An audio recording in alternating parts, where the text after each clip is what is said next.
Hi guys, let's talk about highly sensitive people today. I have to say that I am definitely one of the highly sensitive people, and I will get into this a little bit later, but I have been hearing and reading a lot about highly sensitive people, and I think that it has become one of the trends to be highly sensitive. And so I wanted to find out what it actually is, if there is any scientific or psychological explanation for this, and I found out some interesting things and I would like to share them with you. So without further ado, let's get into it. First of all, there is a value that you can measure that is called sensory processing sensitivity, and the high amounts of this sensory processing sensitivity can result in a person being a highly sensitive person. And it basically means that you are more alert and that you experience every sensory stimulation way deeper than the rest of the people. It is not a condition, so it is not an illness or anything. If you are highly sensitive, this is just who you are. Basically, you cannot do anything about it because it is inherited. In order to be highly sensitive, at least one of your parents needs to be highly sensitive. And it means that you probably are more reactive to external stimuli than the rest of the people. Also, you have deeper cognitive processing than the people who are not highly sensitive, and it just means that everything can overwhelm you that other people don't even find overwhelming at all. What I experience this as is not only emotional sensitivity or like sensitivity to criticism or anything like that, but also being sensitive to all sorts of stimulation. So lights, noises, touch, anything. Also, people who are highly sensitive experience higher levels of fear, and they don't really like scary movies. I never watch scary movies, and I never watch horror movies or anything. I am very reactive to violence. I hate when there are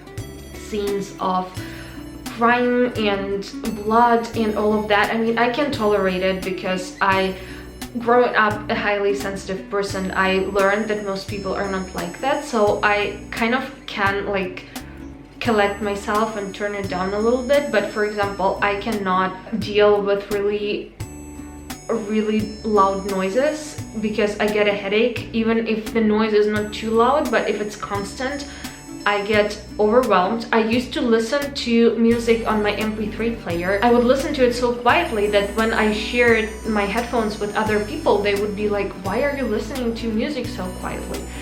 I cannot watch movies in the dark because just the difference between the screen brightness and the background brightness overwhelms me, and I get headaches. I get headaches after I go to cinemas. I am really sensitive with my skin, so like even the smallest touch, I'm really ticklish, and I sleep very badly, so it's really easy to wake me up, and I react to all the smallest noises and all the smallest things that happen around me when I sleep, which doesn't help with rest and healthy sleep patterns, you know? It's not only bad, and people who are highly sensitive actually have a lot of things that they can take advantage of, like being more creative, noticing more things. They actually work better in a team environment because they kind of see the small changes that go on with people, and this also makes highly sensitive people usually very polite because they are sensitive to criticism and to the little differences in the voices and the intonations of people, so they pick up on these things and they try not to show other people that they're upset with them or something because they know that they wouldn't like it if it was directed to them. People who are highly sensitive also find it really hard to say no because they are really empathetic and they can relate to other people, and saying no for a highly sensitive person may be even harder than for the person that they say no to.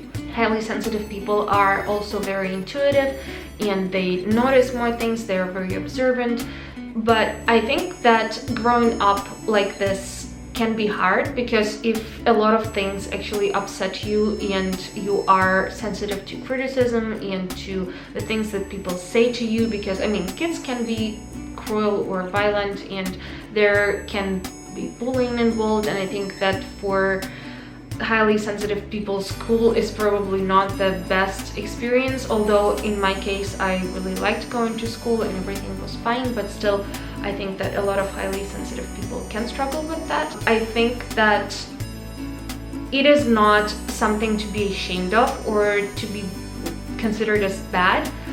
I know that a lot of times the things that we value in our modern society are like being independent and being so strong and not letting any of your emotions out, but actually having emotions is totally normal. And even if you are a guy, which I don't understand why guys cannot express their emotions freely and not considered to be less masculine for that, because if you can admit that you are hurt or you're anxious or something is going on with you, it actually, in my opinion, signifies more strength and more courage than if you just press everything down and don't want to deal with anything. So I think that even if you are a guy and you are highly sensitive, or if you're just sensitive, it's okay to cry and it's okay to express your emotions, and it's totally healthy, and this is what you should do, because otherwise you will just build up the tension and you will not be able to deal with your emotions on your own. So if you are highly sensitive, I would say that you have to just accept who you are and take measures in order to prevent like shocks and in order to prevent being overwhelmed. I know that a lot of highly sensitive people tend to be workaholics, or they tend to have burnouts way more often than regular people because they want everything to be done really well. So just watch out for the signs of burnout. Also, highly sensitive people are more susceptible to mental health issues and depression, which I think makes a lot of sense, but also you just need to be cautious to kind of be in an environment that is not too stressful for you. Avoiding, like, if you don't want to go to a nightclub, don't go. You don't have to, like, it doesn't have to involve anything that makes you feel bad. If you feel like you are missing out on something, then you can slowly introduce things into your life, because you also kind of grow tolerance towards different things. But if you need quiet, just take time to be on your own. If you need to be alone, just take time for taking care of yourself. And don't feel ashamed about this, because I mean, self-care is the most important thing that you can do for yourself and for this world, because if you don't take care of yourself, then you cannot really take care of anyone else. So if you are a highly sensitive person like me, I feel you, and I know that you can sometimes struggle a lot, but it is also pretty awesome. We are all different, and this is how this world goes round. So yeah, accept who you are, and I hope you're having a great week, and I will see you in the next video. Thank you so much for watching, and I love you very, very much. Be nice humans. Bye.